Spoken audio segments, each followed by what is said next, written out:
Iran के कदीम शहर कुश्त के किनारे नमक और रेत की गंध से भरी एक टूटी सी झोपड़ी खड़ी थी।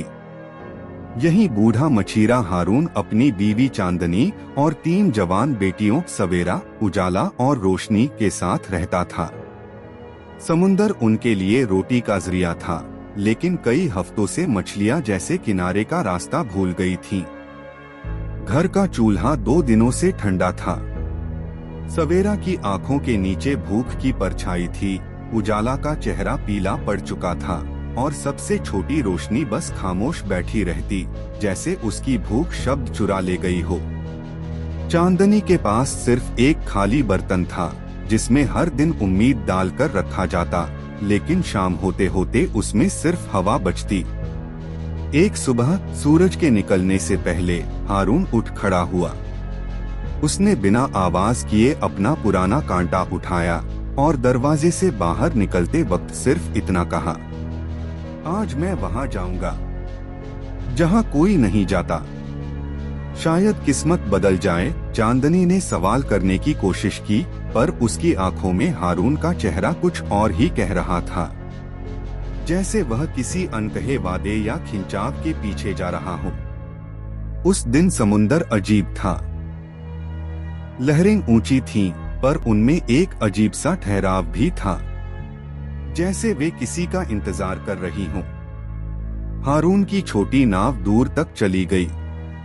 चांदनी दरवाजे पर खड़ी उसे देखती रही, जब तक वह नाव एक नीली लहर के पीछे गायब नहीं हो गई।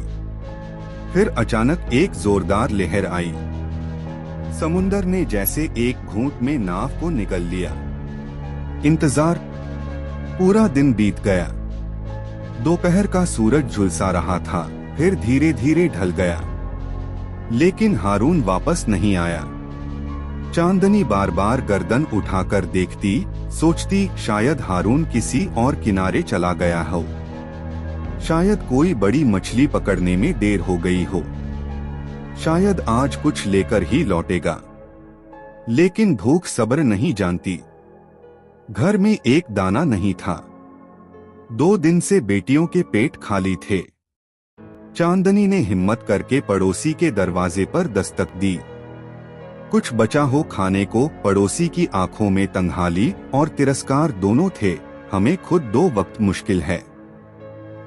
वह दूसरे दर पर गई। लड़कियां जवान हो गई हैं और माँ भीख मांग रही है। चल हट यहाँ से, जिल्लत फैलाने आई है।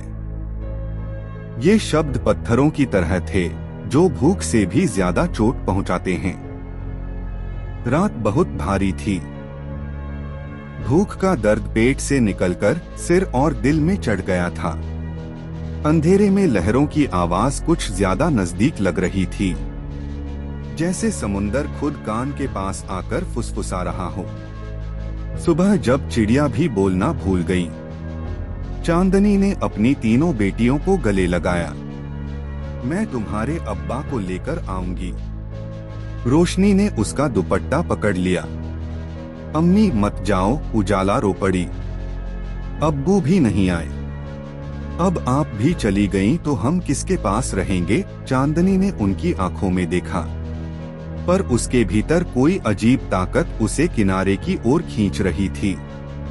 लोगों ने कहा, उस दिन भोर से पहले चांदनी समुंदर की तरफ चली गई। कुछ ने देखा कि वह पानी के किनारे खड़ी थी और लहरें उसके पैरों को छू रही थीं, बार बार, मानो उसे किसी सौदे के लिए मना रही हों। उसके बाद वह कभी नजर नहीं आई। सवेरा, उजाला और रोशनी के पास खाने की बोरियां आ गईं। आटा, चावल, मछली, यहाँ तक कि मीठे तक। किसी को पता नहीं चला ये कहां से आए। कुछ ने कहा चांदनी को किसी ने उठा लिया। कुछ ने कहा वह अपने पति के पास पहुंच गई। और कुछ बूढ़े मछीरे बस समुंदर की तरफ इशारा करते और धीरे से कहते, वो वादा निभा दिया उसने।